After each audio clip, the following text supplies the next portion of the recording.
Muy buenas tardes. Perdón. Sean bienvenidos al Ateneo de Santander a la presentación de un libro que a su vez conlleva otro anterior, escrito por uno de los periodistas que yo creo que más han prestigiado a la profesión en estos últimos años. Me refiero a Graciano Palomo, que nos acompaña hoy generosamente, puesto que ha tenido que desplazarse hasta aquí para hablar con nosotros y para presentar este libro, que es un ejemplo de aquello que se llamó en su momento el nuevo periodismo, que es investigar sobre un personaje, sobre una situación, y plasmarla en un libro documentado periodísticamente y, por tanto, con rigor y con veracidad. Graciano Palomo es también un periodista todoterreno, que lo mismo escribe un artículo en prensa que hace una entrevista, o que dirige y participa en un programa de radio o de televisión, y por tanto conoce perfectamente la situación de los medios de comunicación en España. Yo simplemente les quiero dar la bienvenida y, si me permiten, hacer una observación para deshacer algún malentendido. Generalmente, cuando se comienza un acto como este, se pide que se apaguen los teléfonos móviles. La expresión no es exacta. No hay que apagarlos. Si se quiere, también se pueden apagar. Basta con ponerlos en silencio. Es decir, si alguien está esperando un mensaje, puede tenerlo encendido y estar viendo si le llega el mensaje, pero lo que creo que es de mala educación es que suene el teléfono en el momento en el que tanto el orador como cualquier otro participante esté en el uso de la palabra. Y ya sin más, aquí en la mesa, además de Graciano Palomo, está Gervasio Portilla, un periodista de largo recorrido, que conoce muy bien sobre todo la radio y la televisión, y que se ha leído los dos libros que hoy se presentan aquí de Graciano Palomo, y va a ser también el que nos presente de una manera más pormenorizada al conferenciante. Muchas gracias, presidente. Muy buenas tardes, señoras y señores. Voy a ser muy breve porque así don Graciano me lo ha pedido, porque dado que el currículum es muy denso, pues estaría aquí varios minutos dando datos. Solo una breve semblanza para que tome la palabra don Graciano. Periodista de larga trayectoria que ha cultivado todos los géneros, desde la información, el reportaje, la opinión y la crónica, fundamentalmente en temas políticos y macroeconómicos. Participó en la fundación de diferentes medios de comunicación, algunos de los cuales dirigió. Estudió en la Universidad de Navarra y sus escuelas periodísticas iniciales fueron la agencia Europa Press, posteriormente la agencia EFE. En la actualidad es comentarista de Antena 3, en el programa Espejo Público, Telemadrid, Canal Sur, Distrito Televisión, TVCAT y la plataforma televisiva iberoamericana que emite desde Miami, TVV y GBV, así como analista del programa La Brújula de Onda Cero. Semanalmente publica una de las columnas más leídas en El Confidencial, todos los fines de semana, titulada Palo Alto, y escribe con frecuencia en grandes reportajes en El Mundo y ABC. Algunos de sus libros, auténticos bestsellers en el mundo de habla hispana, se han constituido en referencias esenciales para entender la transición española y la larga marcha del centro-derecha. Con La Esfera ha publicado La larga marcha, El hombre impasible y Pedro Arriola, El brujo. Fue profesor de géneros periodísticos y en la actualidad dirige el curso universitario Prensa y Poder. Y los dos últimos trabajos, sobre todo el último, que ya va por la tercera edición, está batiendo récord, Iván Redondo, el manipulador de emociones, y también el anterior, La larga marcha de Rajoy a Casado. Con ustedes, don Graciano Palomo. Muchas gracias, presidente. Gracias, Gervasio, los dos colegas. Vale, siempre se aprende algo. Muchas gracias. Bueno, y eso es lo primero. Antes de nada, darles las gracias a ustedes. Siempre es un placer venir a una ciudad inmortal y bellísima como Santander. Y hace 3 años estuve aquí. Había sucedido un hecho relevante, un cambio abrupto en el marchamo histórico de España con la moción de censura hace 3 años. Eran otras circunstancias, lógicamente todo esto estaba lleno. Y yo hice una fotografía en base a hechos que yo conozco, contrastados, que alguno consideró en blanco y negro. Y llevaba razón. No era en color. 3 años después, lamento profundamente haber aceptado. Incluso haberme quedado corto. Bien, yo vengo aquí, ustedes que yo soy castellano, de la Meseta, y no sé por qué siempre consideramos los castellanos, la gran Castilla que hizo la historia durante siglos, 450 años, considerábamos a Santander y Cantabria como parte nuestra. Yo creo porque tenemos los mismos valores, básicamente, ¿no?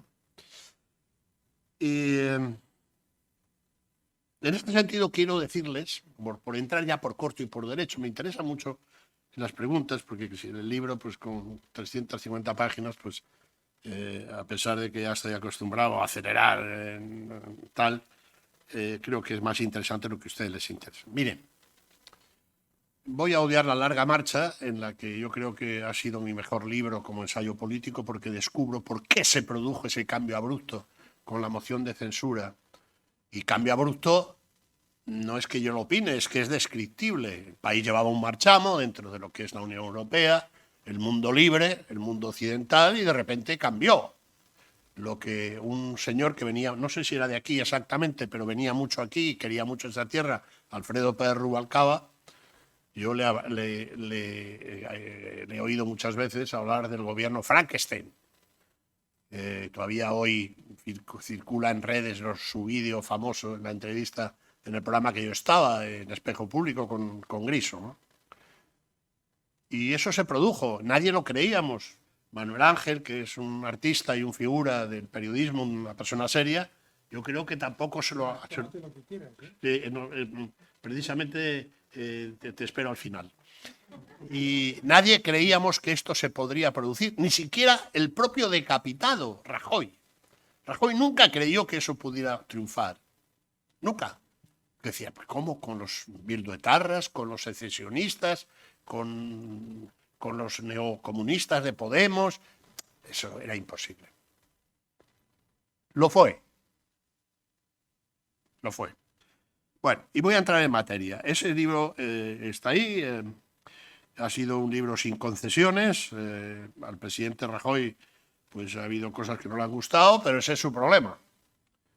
Y otros que tampoco le gustaron. Yo creo que, por sintetizar, hizo una gran gestión económica dentro del desastre y la quiebra que le dejó Zapatero, y fue un desastre en la política.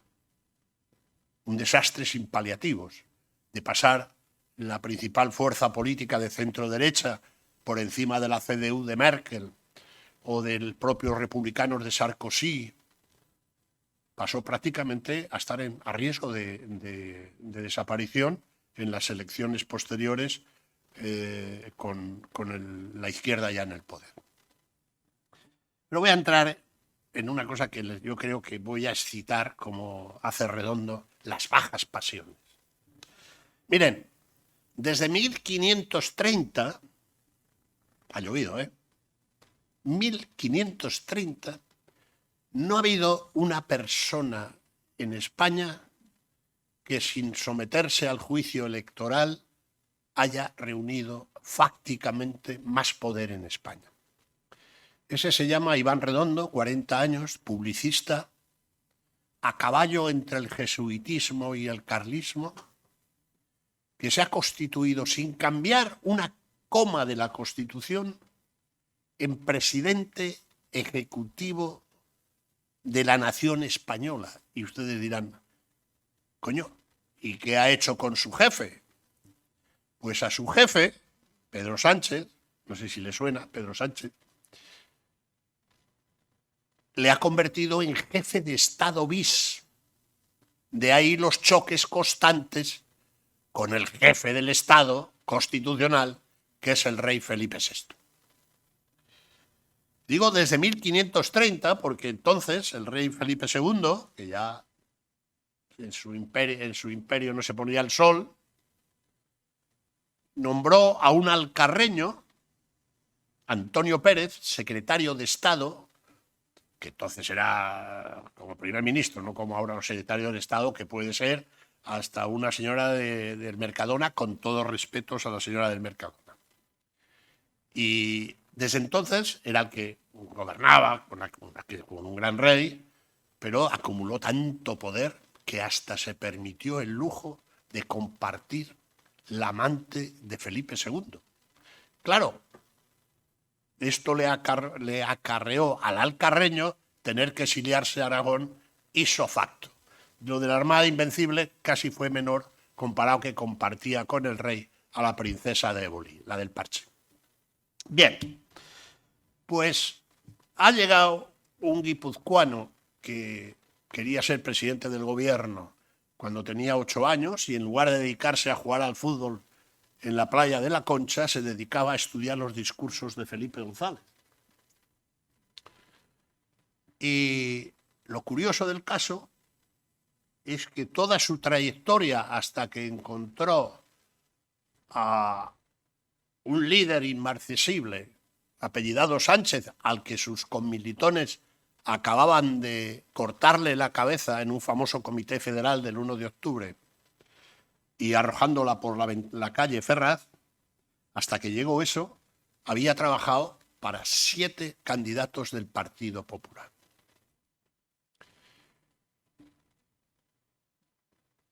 Bueno, es un hecho de Guinness. Y dirán ustedes, bueno, ¿y qué nos importa? Pues, digamos, como ciudadanos libres y contribuyentes netos y latos, que serán ustedes, ahora todo el mundo es contribuyente neto y lato, y la que viene más. Tienen que saber que nada de lo que sucede en este país, nada es nada, como no es no, sucede sin que esté del visto bueno. No solo en los asuntos de imagen. Acordarán ustedes el Super Puma sacando el féretro de Franco del Valle de los Caídos. Eso tenía una intención clara, que es agitar las bajas pasiones y dar a sus nuevos clientes la victoria de una guerra civil que perdieron. Porque yo vengo aquí a decir la verdad, ¿no? Bueno, a mí ya peino canas y realmente he visto bajar mucho agua bajo los puentes. Pero ¿cuál es lo sustancial? Lo insinuaba al principio, que sin cambiar una coma de la Constitución en base a decretos, leyes, que la mayor parte son anticonstitucionales, como el nombramiento de la administradora única que ha estado 3 años en fraude de ley al frente de Radio Televisión Española. Y acuerdo que de eso hablé cuando estuve la última vez. Ha constituido un gobierno paralelo al oficial, que es donde la Constitución asienta el poder político de la nación, presidido por el jefe del gobierno, por el presidente del gobierno, con sus 250 asesores, etcétera, etcétera. Y cuando se reúnen los martes, antes eran los viernes, pero es que ahora se van de fin de semana antes. Cuando se reúne los martes el Consejo de Ministros oficial con 22 ministros y un presidente, está todo hecho. Y les voy a poner un ejemplo. El hecho político, económico político más relevante de los últimos 12 meses es que el gobierno del presidente Sánchez regala prácticamente a CaixaBank Bankia. Hecho relevante, Manuel Ángel. ¿Quién negoció eso? ¿La ministra Calviño, que es vicepresidenta económica y ministra de Economía? No. La vicepresidenta primero, Carmen Calvo, que ahora está de estampida ante los empujones del señor Redondo. No. ¿Quién negocia con Isidro Fainé? Miles de millones de euros. Millones de clientes en toda España y en Iberoamérica. Iván Redondo, un publicista. Calviño se entera, el Consejo de Ministros se reúne a las 9, pues se enteró a las 8. Y le mandaron un spam, pues ya anunciando el timbre. Bien. Por eso he escrito este libro. Y es una novedad y por eso produce mucho amor. Una persona que considera que... ¿Y cuáles son los perfiles que...? Porque alguien puede decir, alguien de ustedes, que aquí tanto en Castilla como en Cantabria somos gente un poco incrédula, con socarronería y tal. ¿Y cómo va a ser Sánchez un marioneta? No, vamos a ver. Redondo, ustedes tendrán Netflix, habrán visto House of Cards, el ala oeste de la Casa Blanca, Borgen. Vive de eso, su formación básica es esa, señora catedrática. Y bebió en las fuentes de los llamados spin doctor, o sea, asesores, gurús, curiosamente, de la derecha más derecha del Partido Republicano. Es decir, Karl Rove o Roger Stone, que habían trabajado, Karl Rove no, porque es más joven, pero Roger Stone había trabajado para el presidente Nixon, que ya ha llovido. Después trabajaron para el presidente Bush y después trabajaron para el presidente Trump. ¿Y cuál es el método esencial aprendido? La destrucción del adversario. ¿Qué destrucción? ¿Batirle en un debate electoral? No. La destrucción personal del adversario. Lo intentó Redondo cuando trabajaba para el PP en Extremadura con Fernández Vara, al que acusaba, creó 7 cuentas fake para que los extremeños entendían que su dinero se lo gastaba Fernández Vara, socialista, en lugares de lenocinio y en whisky. Y ahora lo ha intentado con Ayuso, diciendo que está para allá. Y estoy seguro que lo va a intentar, ya lo intenta con Casado, porque Casado es una amenaza como jefe del PP, no es que yo no digo que sea Winston Churchill. No digo eso, digo que al ser el jefe del primer partido de la oposición, que las encuestas demuestran que va a ser más, pues es la única opción de pérdida de poder, que es lo que les obsesiona a los dos. Y las características de Redondo, por ser objetivos, es que es una persona muy, muy, muy trabajadora, se levanta a las 5 de la mañana, domina un ejército de 200 asesores, y cierto es que muchos de ellos no tienen ni la secundaria, pero da lo mismo, porque pueden hacer otro tipo de cosas. Y su cliente, pues hombre, como muy estajanovista no es. Y como muy dado a la lectura de libros, tampoco.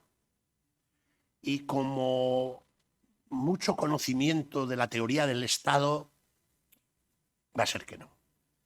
Entonces, este es un chollo. Le devolvió la Secretaría General y le hizo presidente del gobierno, porque fue Redondo quien en euskera pacta con el Partido Nacionalista Vasco la decapitación de Rajoy. Entonces, ¿cómo le va a echar? Ahora anda Carmen Calvo, un tal Ábalos, que le sonará, ¿no? Un chico así como Brad Pitt. Y una tal Lastra, también mucha enjundia, y la mayor parte de los dirigentes socialistas, incluidos los tres tenores, es decir, Page, Lambán y Fernández Vara, andan intentando echarme. Pero es que Sánchez, vuelvo a insistir, no es muy estajanovista, pero tiene un sentido de la supervivencia del poder impresionante. Tanto es así, lo voy a decir. Manuel Ángel y Gervasio. Tiene tal sentido de la supervivencia que, además de todo lo que le rodea, ya conocido, la Ray-Ban, el Falcon, todo eso tiene. Su séquito sanitario, estos son datos comprobados por el portal de transparencia, aunque se niegan, les cuesta mucho darlo. Tiene un séquito sanitario, cuando se desplaza fuera de la presidencia, de 27 médicos y enfermeras. 2 UCIs móviles y 3 unidades médicas a su servicio. Me gustaría, si hay alguien aquí que tenga hilo directo con la Moncloa, que le diga que yo he dicho esto de aquí. Y como tienen tal cantidad de abogados del Estado que antes trabajaban para el Estado y ahora trabajan para el gobierno, me ponen una demanda y me meten un puerro monumental. Si hubiera alguien. Bueno.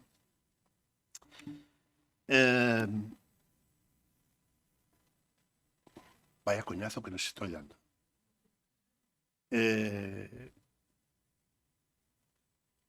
Es un genio. Es un tipo muy hábil. Perdón. Muy hábil. Ahora está practicando al frente del poder de la 4ª potencia de Europa, que es España, todavía. Todavía, porque ya vienen incluso las repúblicas bálticas teniendo más PIB que nosotros. Y sobre todo menos gasto. No se llega así. Porque él se ofreció gratis a Redondo. Decía, se ofreció gratis y luego me dijo, ya me pagarás. Y sabía. Bueno, voy a terminar con un tema y pasamos, si queréis, a tal, porque si no me pierdo y si están interesados en el libro se relata, salvo la operación de Ayuso, que la insinuó, pero no llegué a tiempo porque un libro lleva un proceso industrial muy importante. ¿Cuál fue el argumento que se utiliza el 1 de junio del 2018, es decir, hace 3 años, para el derribo del gobierno Rajoy? La corrupción. Bien. Que existió. No como fue utilizado. De hecho, la Sala Segunda de la Audiencia Nacional, de lo penal, quitó el párrafo que utilizaron la izquierda mediática, la izquierda judicial y la izquierda política para el derribo de Rajoy. Y el Tribunal Supremo lo confirmó. Pero bueno, la corrupción existe. ¿Y en qué consistió, cómo se sustanció, en qué sustancia la Audiencia Nacional, cuyo ponente es un juez de Prada, de Podemos, y que era conferenciante en las tabernas de la ETA? Vamos, o sea, eso es así. Le molesta mucho y tal y cual. A mí me llama de vez en cuando, oye, joder, que te metes conmigo. Y desmiéntemelo, eres juez, llévame a los tribunales. Pero yo he venido aquí a decir la verdad. Bien. Esa corrupción se cuelga de los papeles de Bárcenas, que fue senador por Cantabria, por cierto. No sé si es de aquí o no, pero no. Bueno, pero era senador por Cantabria hasta que le hacen dimitir para que no... Bueno. Y en los papeles de Bárcenas aparecían los pagos y tal. ¿Quién encabeza los pagos en los papeles de Bárcenas en el 2009 es Iván Redondo? Está ahí en mi libro documentado. ¿Y por qué cobró eso? No sabemos, porque el trabajo no está escrito. 207.098 euros. La pasta, ¿eh? Estoy seguro que la pensión no le pagan eso todos los días.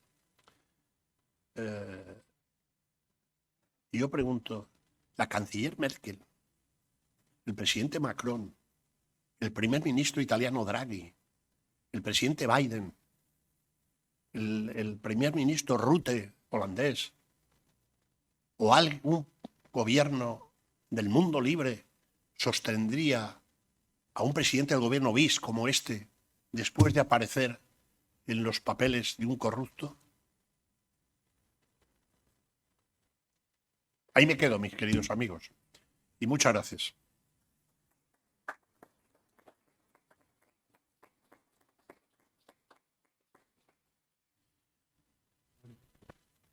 Perdón, vamos a entrar, supongo, don Manuel Ángel, en el turno de preguntas. Pues precisamente a eso que usted se refiere, que es quizá, bueno, sin quizá, el libro trae una investigación exhaustiva, si no la han leído se la recomiendo, con datos que demuestran un trabajo de muchas horas, como ha habido pocos en los últimos tiempos en la investigación periodística. Pero precisamente dos preguntas. ¿Por qué la poca repercusión de algo tan grave como que aparezca, por cierto, en la lista que usted fotocopia? El primero, estos trabajos, claro, esto eran pagos que hacía el PP, por cierto, eran pagos legales estos que parece ser que es con todas las legales y se declaró Hacienda. Yo le preguntaba a Hacienda y evidentemente no me lo han dicho. En cualquier caso, si no lo hubiera declarado sería un delito, pero no lo sé porque él, precisamente, perdona y adelanto, él cuando se entera que yo tengo este documento, intenta que el libro no aparezca y llama al presidente de Unedisa, que es la propietaria del Mundo y de mi editorial, e intenta por todos los medios que mi libro no aparezca, porque eso, imagínense cuando sus enemigos en el Partido Socialista, que son muchos, descubren eso. ¿Entiendes? Y claro, sobre eso se ha hecho durante 3 años política, es decir, claro, la corrupción, que sí, que la corrupción sí, que la de Bárcenas sí, que todo eso, pero claro, que aparezca el director del gabinete del presidente con el poder inmenso, tal y cual. Alguno de sus botafumeiros ha dicho que eran por temas de que cuando trabajó con Basagoiti, con el PP en el País Vasco, con Albión en Badalona, con Monago en Extremadura o con Gustavo Alcalde en Aragón. No es verdad. Ahí cobró. Cada uno le pagó lo suyo. Esto es un trabajo que no aparece sencillamente. Y si ese trabajo estuviera, yo lo hubiera conocido, porque he tenido acceso a los archivos. Lo que Hacienda no me ha permitido es saber si lo declaró o no. Creo que es normal también, o sea, tampoco voy aquí. En cualquier caso hubiera prescrito si no le han abierto expediente. Perdona. Precisamente era esa la pregunta. ¿Se debía a pagos de que estuvo en Badalona, estuvo en el País Vasco, en el tema? Entonces, ¿de qué era? Esa es la pregunta. Bueno, el entonces director del gabinete, hoy embajador en Filipinas, don Jorge Moragas, catalán, como quería a toda costa, Redondo, quería a toda costa, y daba mucho el coñazo, perdón por la expresión, pero para ir rápido, quería a toda costa trabajar en la campaña del 2011 con el presidente Rajoy. Pero había hecho una campaña tan extraordinariamente ultra de derechas que Rajoy no estaba por esa labor. Y entonces parece ser que le apalabraron una web, pero no aparece en la web. Entonces, y la información la publicó el diario El Mundo el último domingo de mayo, a toda página, con el documento que yo aporto en el libro, que tuvo 1 millón de pinchazos, pero nadie más se ha atrevido a publicarla, porque sabe que eso para el mandarín moclovita son palabras mayores, ¿no? Yo mismo siento, es decir, no solo intentó que mi libro no apareciera, sino que yo siento su aliento en mi cogote, en mi trabajo normal como periodista. Lo siento. Pero claro, si piensa que en mis circunstancias, a mi edad, ribereño del Duero, que ahí sabemos que caen 15 grados bajo cero, me va a asustar a estas alturas, pero sí siento su aliento y sus llamadas a mis jefes periodísticos lo noto. Pero eso es lo de menos, porque ahora lo que está intentando es cargarse al mejor director de periódico que hay en España, del mejor periódico crítico que hay en España, que es el Diario del Mundo, para colocar un Paniagua Botafumeiro. He dicho que he venido aquí a contarlo todo, no. Y puedo dar el nombre, pero me queda un mes para dar el nombre del que quiere poner. Graciano, siguiendo en el tema, pero me gustaría hacer un pequeño giro. Sí. Punto número 1. Hagamos un futurible. ¿Qué hubiera pasado si la derecha en España, el Partido Popular, hubiera aceptado a Iván Redondo como su gran spin doctor y les hubiera asesorado en las campañas que no parece que hayan sido muy brillantes? Y segundo, ¿qué paralelismo encuentras tú entre Iván Redondo y Mar, el famoso Miguel Ángel Rodríguez, que es ahora mismo el gran asesor de la presidenta de la Comunidad de Madrid y que ha tenido una victoria electoral muy comentada y muy brillante?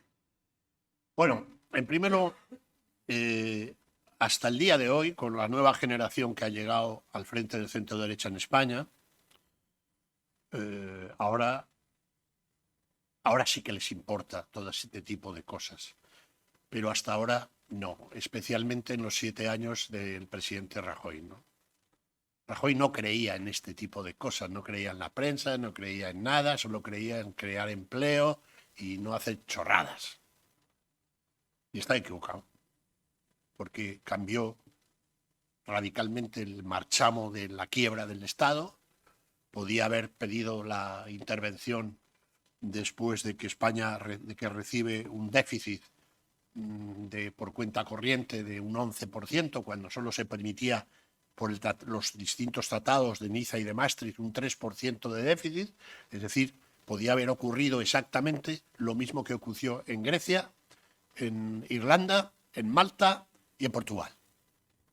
Es decir, a partir del momento la Unión Europea, la Troika, el Banco Central Europeo, interviene y gobierna económicamente España, que hubiera supuesto que a los pensionistas les hubieran rebajado el 30% y hubiera habido un recorte realmente serio. Entonces Rajoy creía en eso, porque era una persona que era un registrador muy conservador, serio, que se le puede encomendar la gestión de tu fondo de pensiones, pero desde luego no era Ben Affleck.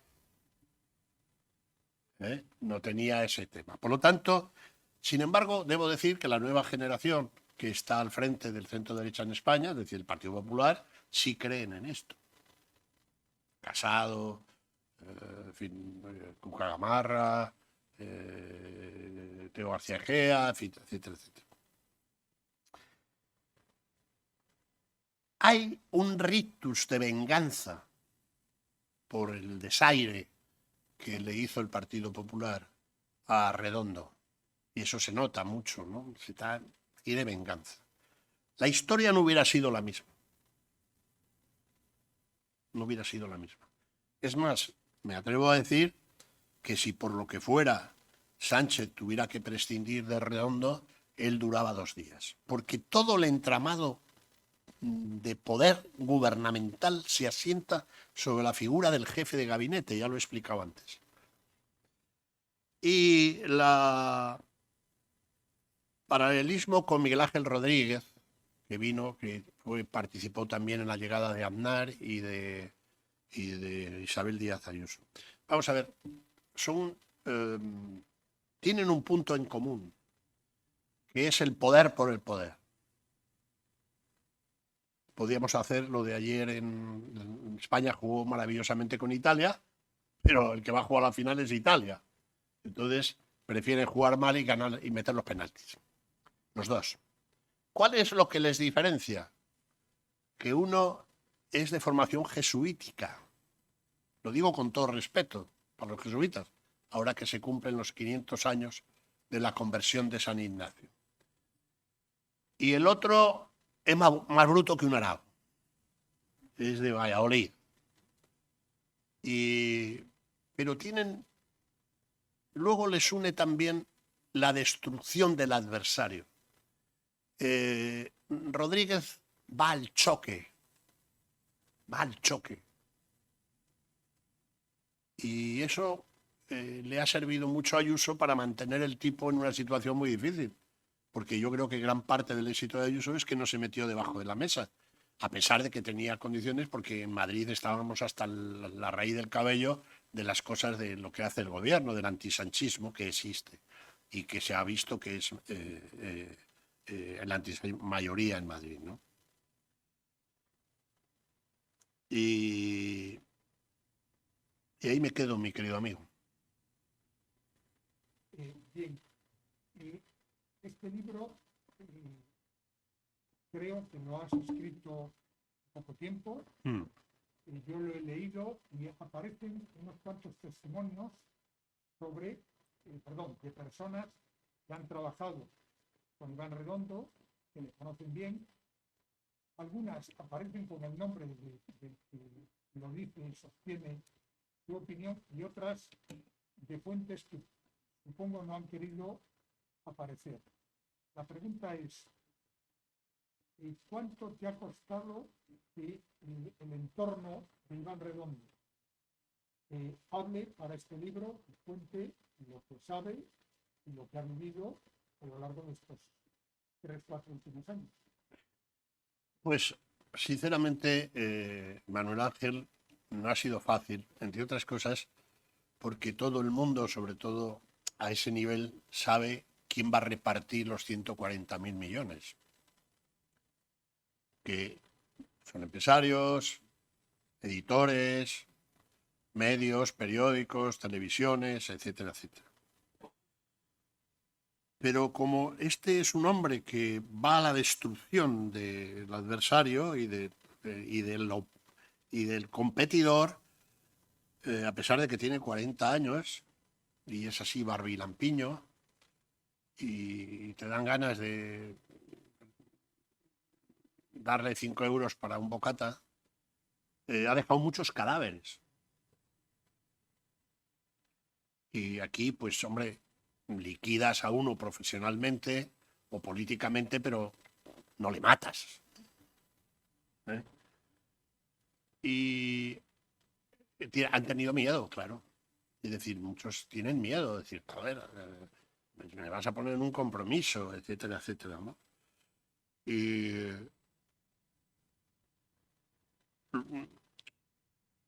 mira, ayer mismo dos personas muy importantes catalanes, conocidos y tal, pues van a ver que trincan de los 140.000 millones. Como todos. Sobre todo los grandes, los que tienen capacidad de tener grandes despachos a verlita. Y tío, estos me dicen, como no se habían leído libros, sabía que el libro había aparecido, me habían visto algunas cosas, pero creían que como yo he escrito un libro sobre Redondo, pues oye, Iván, recibe a estos. Y claro, era una cosa, yo digo, joder, tío.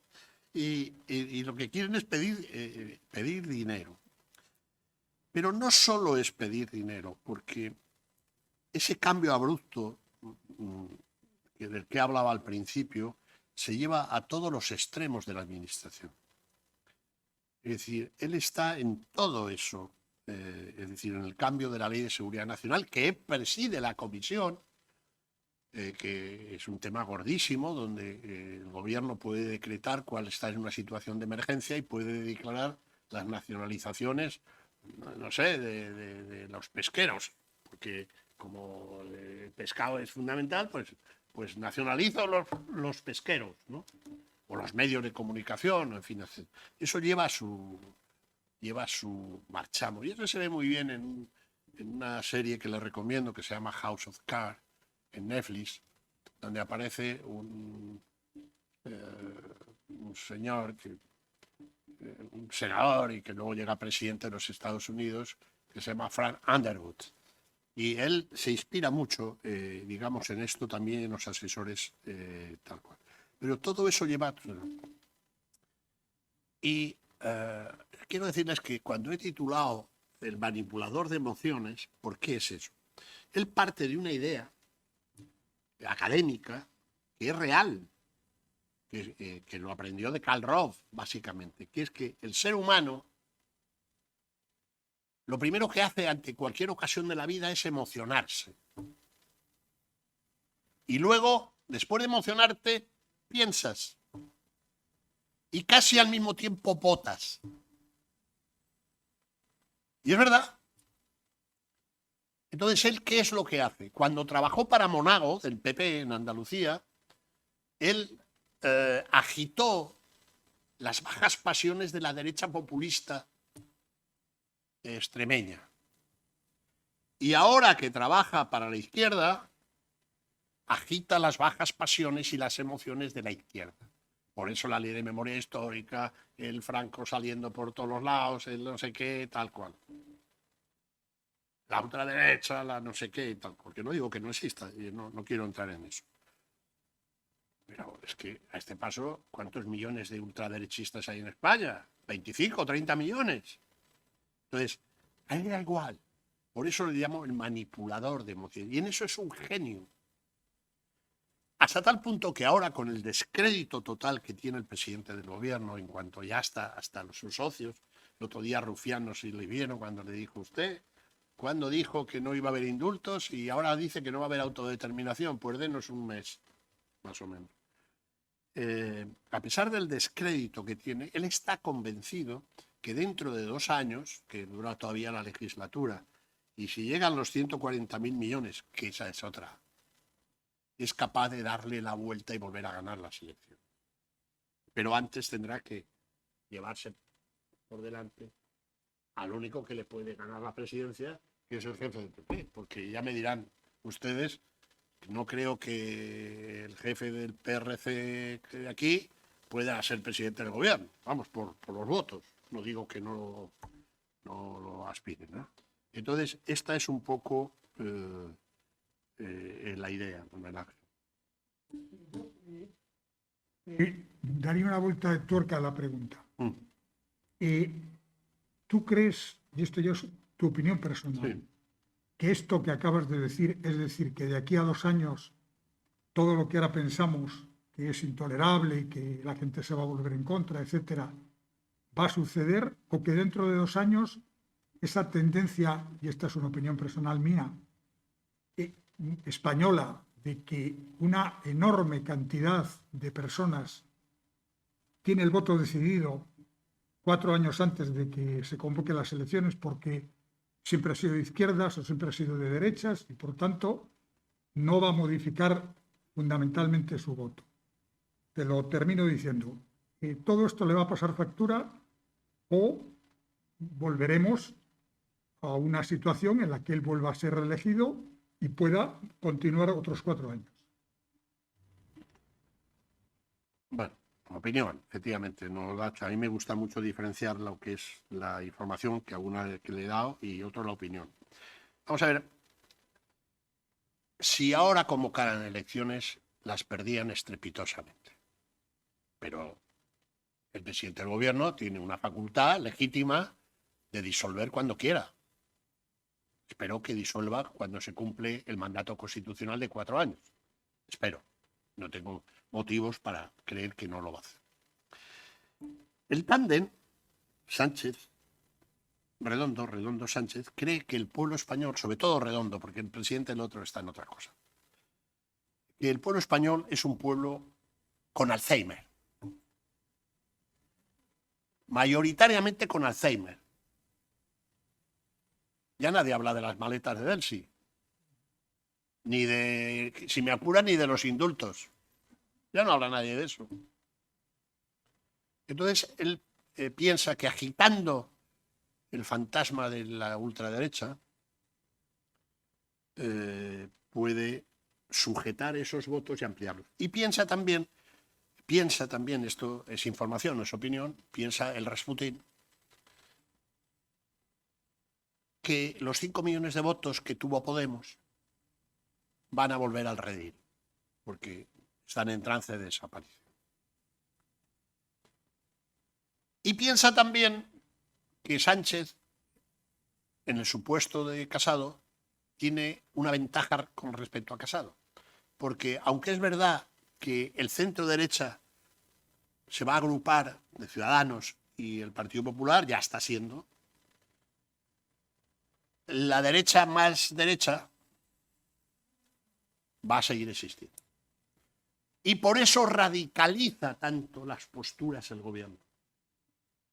Bueno, algo de esto hizo también Pedro Arriola con Rajoy, alimentando a Podemos para debilitar al Partido Socialista.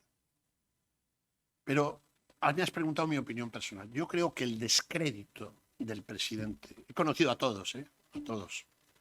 Y a Sánchez no conocí más que a ninguno, porque era mi compañero de tertulia. Tertulia.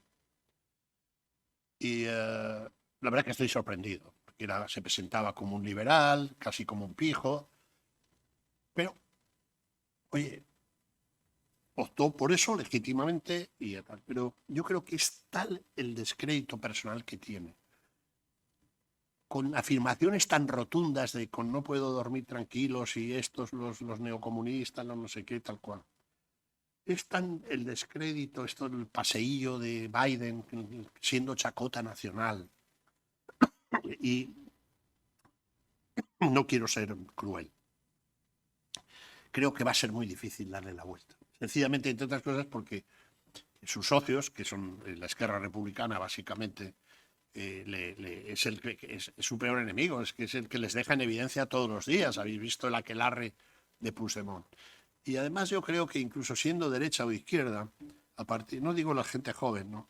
Pero también la gente joven, como se vio ayer con el Partido de España, sí que tiene una cierta idea del Estado y de España. Sí que tiene una cierta idea de eso. Y yo creo que también dudaron del éxito de Aznar en el 96 y en el 2000 y sacó mayoría absoluta, y de Rajoy, que decían que era un marmolillo, y lo era, y ganó con mayoría absoluta en el 2011. Yo creo, Manuel Ángel, creo firmemente que las elecciones no las gana la oposición, las pierden los gobiernos. Este es un gobierno que no conocemos nada, pero cada vez que conocemos cosas es que es sencillamente acojonante, cosas tremendas y tal. Han suprimido la página de transparencia. Hemos sabido que la vicepresidenta que encabeza Podemos vive con un piso de 500 metros, con todo pagado. Es que hay cosas realmente que la gente de nuestra generación nunca pensamos que iban a ocurrir, ya lo dije, tal cual. Resumiendo, que yo lo veo muy complicado darle la vuelta, porque ya dijo el señor Redondo el otro día en sede parlamentaria que él se tiraba por el barranco. Dijo eso, por cierto, que no es una frase suya, es una frase de un político norteamericano que aparece en el ala oeste de la Casa Blanca, pero que va a intentar, es decir, yo estoy trasladando una imagen que sea objetiva, es decir, que no es ningún estulto, no es ningún gilipollas, que diría alguien. No, es un tío que estudia, se levanta a las 5 de la mañana, es un chollo para el presidente. Mientras el presidente hace footing por la Moncloa o se come los croissants con naranja amarga, él le ha preparado sus papelitos todos los días. Y eso, claro, eso es un tinglado. Y luego tiene un nivel de información brutal con el control del CNI, con el control de la Televisión Española, de la Agencia EFE, del Consejo de Seguridad Nacional, de los servicios extranjeros que todavía mantienen hilo directo con el gobierno español. Es decir, ojo, Graciano, si te parece, antes de dar paso a las preguntas que quiera hacer las personas que nos acompañan aquí, recordarles a ustedes que el libro sobre Iván Redondo, el manipulador de emociones, se está vendiendo a la entrada y estoy seguro que después Graciano estará encantado de firmar ejemplares. Yo terminaría, si a ti te parece, al margen de que tú quieras hacer alguna pregunta. Sí. Adelante. Sí. No, además se enlaza con el tema, porque es un tema que hablamos este mediodía.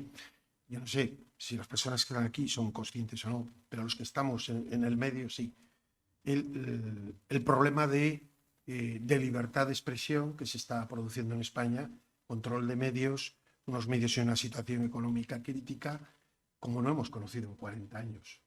Presiones a periodistas, cualquiera que pueda entrar en los medios extranjeros, vemos cómo los grandes informativos de las televisiones están hurtando noticias del extranjero continuamente importantísimas, que tienen trascendencia en España, tanto sobre la pandemia, sobre otros temas. Esto es gravísimo. Y yo, bueno, pues como está la capital de España, con tanta experiencia, lo hablábamos, coincidíamos plenamente, pero quizá esa opinión es necesario que lo conozcan. Bueno, en relación con los medios, claro, yo soy juez y parte, ¿no? Pero es verdad que en 40 años de ejercicio profesional nunca me había encontrado una cosa similar. De hecho, mi libro se lo dedico a los compañeros que durante la pandemia no pudieron hacer ni una sola pregunta. Una cosa realmente enorme, ¿no? El diseño que tiene del país de abrir una nueva transición, de acabar con el pacto constitucional del 78, de hecho ya está acabado prácticamente. O sea, los padres de la Constitución no pensaron que el gobierno de España iba a recaer, pero ni siquiera Miguel Roca, o Jordi Soletura, que era comunista, y Roca, que era nacionalista, nunca pensaron que el gobierno de España iba a recaer en manos de republicanos catalanes, independentistas, o de Bildu, que es así, o del PNV, que por cierto ya empieza a amenazar de que no se anden con el bolo colgando, que se lo corta como hicieron con Rajoy. El tema de los medios es fundamental en ese diseño. Y no habíamos visto nada igual, sobre todo en el caso de la pandemia, donde el confinamiento... bueno, esto lo digo en el otro libro, en La larga marcha. Cuando se produce aquel Consejo de Ministros del 14 de marzo para anunciar que ya no podíamos salir, ahí se produce, acaba el gobierno, llevaba 2 meses, que es un gobierno con comunistas, o sea, y lo digo sin ningún atasco. Yo he vivido como periodista en países comunistas y aquí estoy hablándoles a ustedes. Lo digo sin ningún matiz peyorativo, pero son comunistas. Ellos dicen que son comunistas. La vicepresidenta Yolanda Díaz dice que el comunismo es igual a libertad y democracia. Vale, yo no sé dónde ha ido, pero en fin, la respeto, si lo digo sin tal. Y el secretario de Estado de la ministra Belarra es el secretario general del Partido Comunista. Lo dicen ellos, no lo digo yo. Bien. Entonces ahí se produce, cuando estaba Iglesias, de vicepresidente, en ese Consejo de Ministros, que duró muchísimo, no sé si se acuerdan ustedes, que fue dramático. Yo estaba fuera de España y estaba siguiendo con todos mis colegas, ahora con las nuevas WhatsApp y tal. Y ahí se produjo, duró como 8 horas, y las conferencias de prensa que se había citado a las 3 fueron a las 12 y tal, porque en el Consejo de Ministros se produce un choque extraordinario entre la ministra Calviño y el vicepresidente Iglesias. Y el vicepresidente Iglesias quería aprovechar la ocasión para nacionalizar las farmacéuticas, que casi todo. O sea, pero en lo que coinciden, y naturalmente Calviño ganó. Ahí ganó Calviño. Porque imagínense que Calviño dimite, que es la mujer de la Unión Europea en el gobierno español. Tiene unas ganas locas de irse, ¿eh? Porque, claro, es una persona seria. O sea, no se utiliza la calculadora. Claro, cuando está como loca por irse. Pero yo creo que no se va a ir por responsabilidad y tal y cual. Y entonces, si van, no vienen los 140.000 millones. Es que los 140 millones no los han firmado, ¿eh? Es que se equivoca la gente con eso. Van a controlar hasta el último céntimo. Bueno, entonces, ahí querían el control de la información clave y el cambio en el Poder Judicial. Que esto ya lo hemos visto en otros países, como ha ocurrido. ¿Pero qué sucede? Que está la Unión Europea. Aquellos que eran no contrarios, pero eran escépticos respecto a la Unión Europea. Y yo supongo que en un sitio como Cantabria habría muchos por razones de la leche, la ganadería y todo eso. Ahora no tienen más remedio que rendirse a la evidencia. Si no estuviéramos en la Unión Europea, estábamos absolutamente en el abismo. Porque ahora el pago que se hace de las pensiones, de los funcionarios, etcétera, etcétera, se hace con cosa que libra, porque el Estado está en quiebra. Yo he venido, lo he repetido varias veces, a decir la verdad. Un país que debe el 126% del PIB. Repito, el 126% del PIB en la cifra absoluta de la deuda pública está en 1.480.000 millones de euros. Aunque viviéramos hasta los 150 años, todos los que estamos aquí, y me temo que no vamos a poder vivir hasta los 150 años, el Estado no podría pagar la deuda. Bien, entonces es Europa quien separó la reforma del poder judicial y yo creo que van a tener que ir ahora, por ejemplo, al tema de los avales de la Generalitat de Cataluña con los impuestos de los ciudadanos para pagar las multas de unos tíos que han malversado 6 millones de euros, ¿no? Entonces, los medios le tienen obsesionado. He dicho lo del diario El Mundo. Yo mismo me he puesto, yo siento aquí su aliento. Y tampoco yo soy un modesto plumilla, ¿no? Con años de experiencia y relativamente conocido, pero si me mandan al gulag del silencio, tampoco pasa nada. ¿Alguna cuestión? Ahora, en efecto, es su turno. Por favor, quienes quieran hacer alguna pregunta, que lo indiquen, se pongan de pie para que le podamos oír y hablen, por favor, con voz fuerte.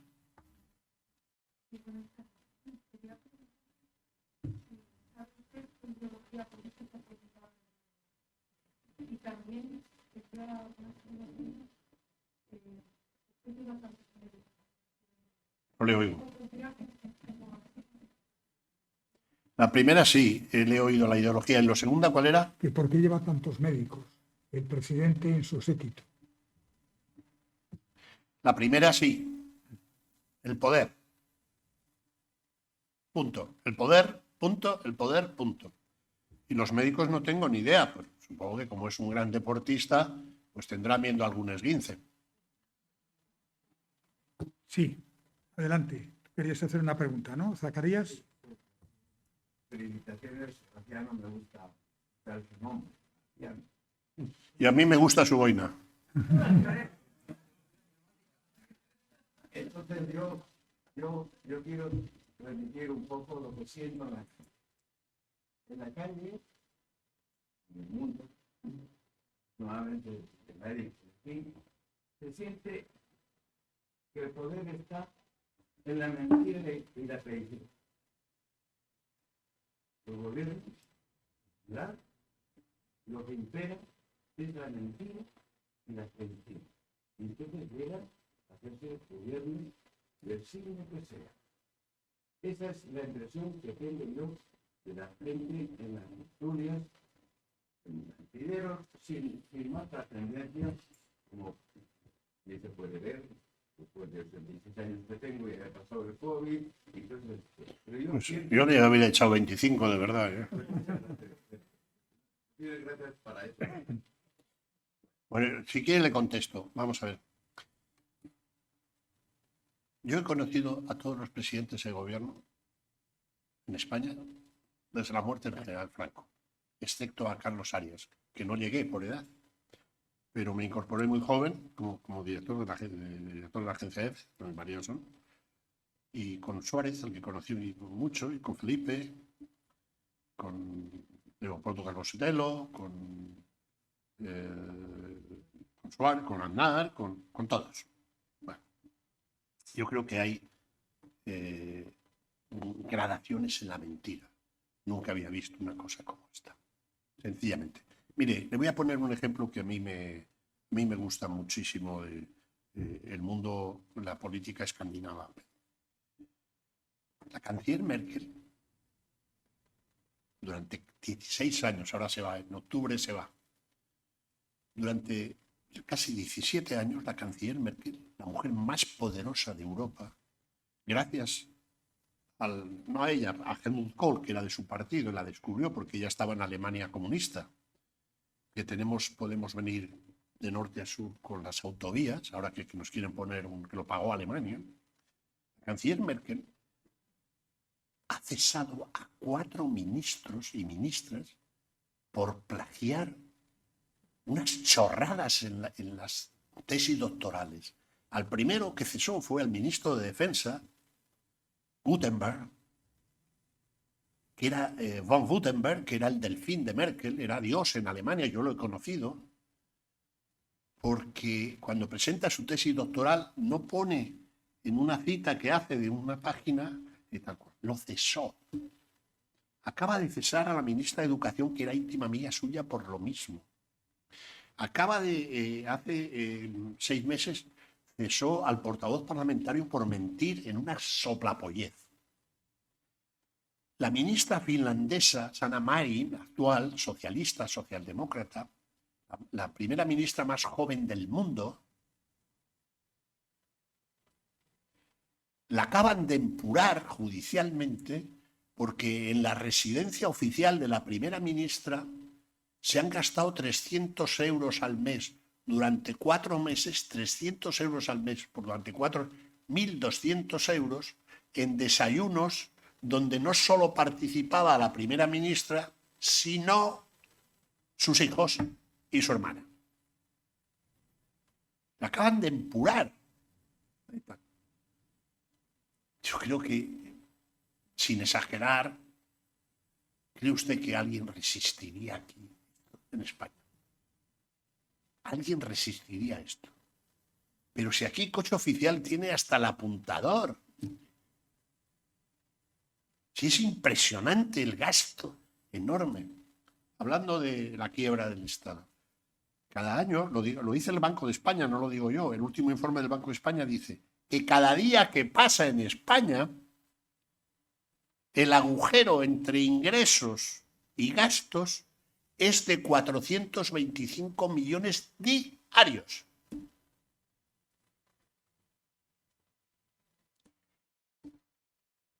Y por un trabajador en la empresa privada se mantienen 2,5 en la empresa pública y en la función pública.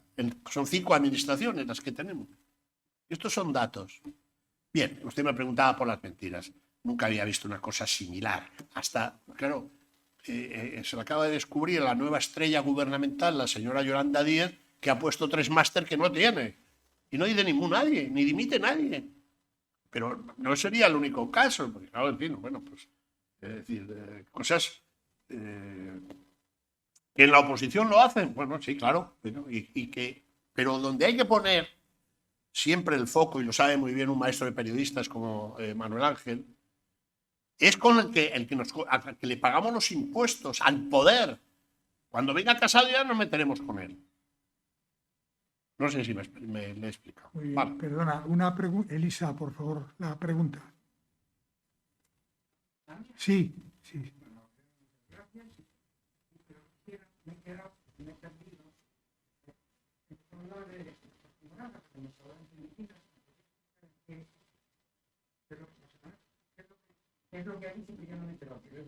No ha dicho nada, me lo ha dicho a mí.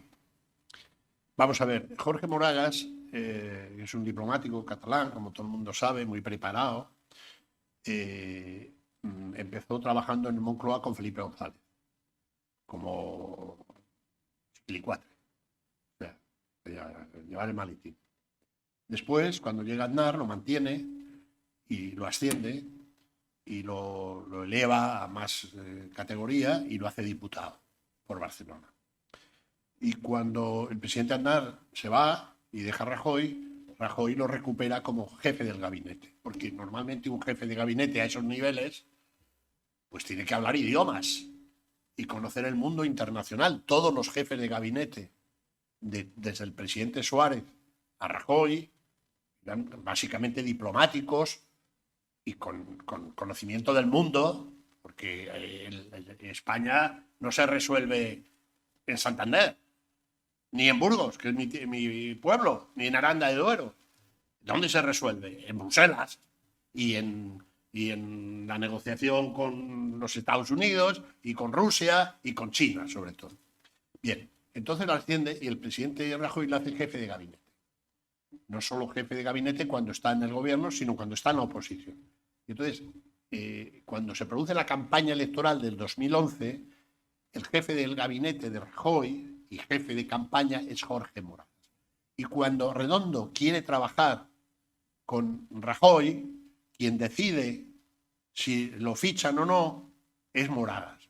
Y Moragas lo aparta, le dice que no, por una sencilla razón, porque conocía la campaña xenófoba que había dirigido Redondo. Y de hecho, los mismos medios, generalmente de izquierdas, que ahora le dicen que es un genio de la naturaleza y un enviado de Dios a los pobres españolitos para salvarles, le ponían a caldo, fascista, ultraderechista, xenófobo, racista, etcétera, etcétera.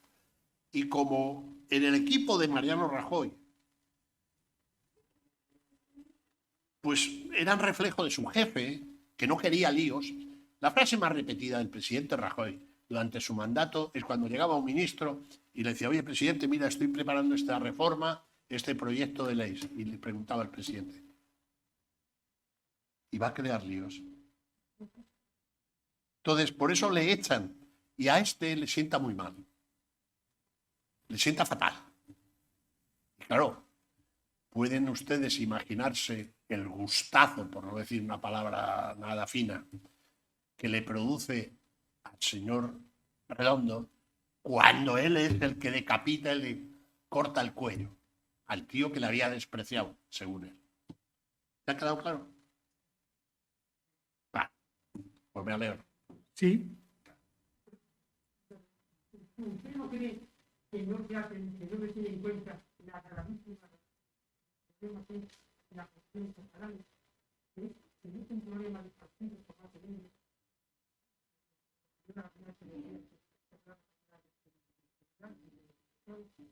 ¿No ve usted que en España los políticos son políticos de partidos y no de Estado?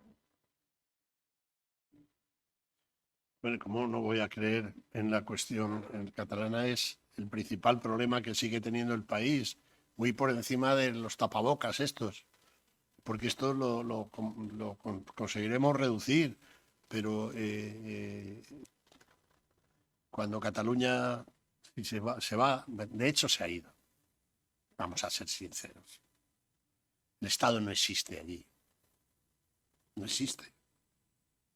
Entonces, la España que nos enseñaron y que a muchos nos gusta con sus defectos, ya no existe.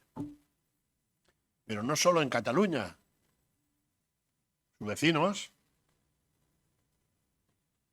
Sí que alguien en su sano juicio en Francia, un jefe de gobierno autónomo, puede decir que prefiere que gane Inglaterra a que gane la selección francesa.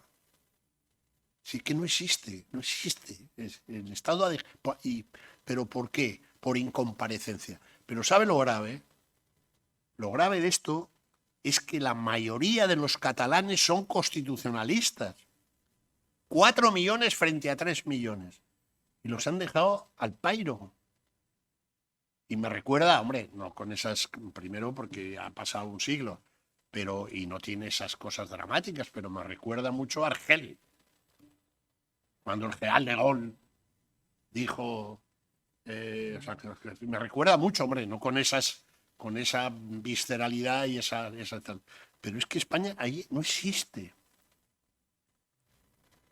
No existe. Hay que ir al Girona, en Girona ahora, que dicen, prácticamente desapareció el Estado por completo. Lo que no había ocurrido es ponerles bajo palio. Eso sí que no había ocurrido. Eso es novedoso. Pero es un problemón muy gordo para Europa también, ¿eh? Porque si se materializa la secesión catalana o vasca, Europa salta por los aires porque habrá 60 nuevos pidiendo. Y entonces, si ya es ingobernable con 27, a pesar de que se han ido los ingleses, pues imagínese con 60 más. Es decir, eso ya no se parecerá en nada es decir, volveremos pues a las cuevas de Altamira. Pues, sí, una última pregunta.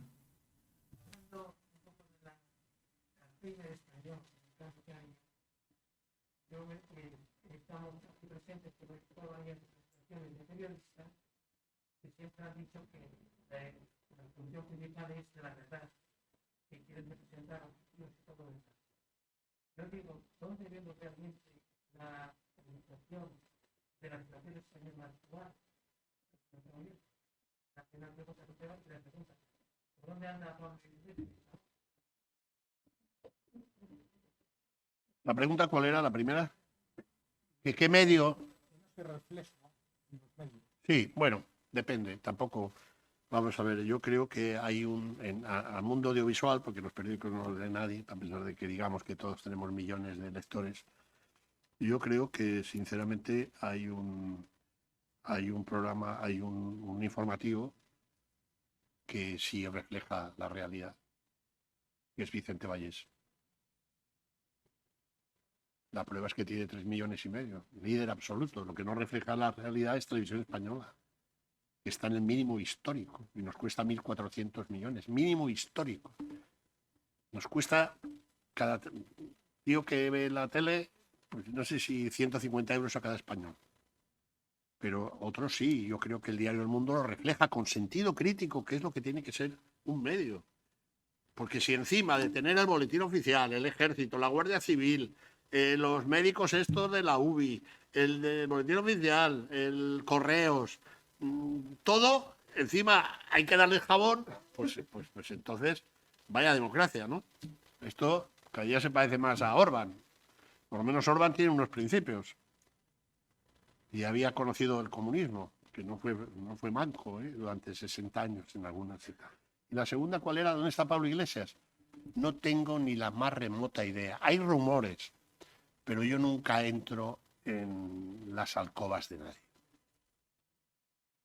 Siempre y cuando no se pague con dinero público. Lo demás...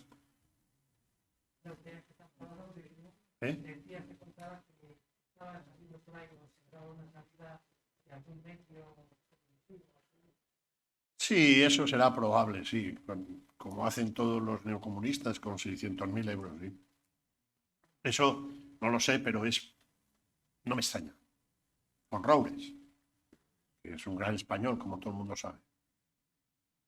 Muy bien, pues yo creo que debemos de agradecer mucho a Graciano Palomo su presencia hoy aquí en el Ateneo de Santander. Recordarles que ahora, si quieren, les firmará el libro que se está vendiendo en la entrada y pido para él un aplauso de despedida. Gracias.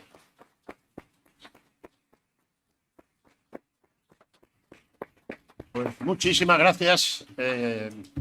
La verdad es que me siento como en casa. Y hasta la próxima. Vale. De acuerdo.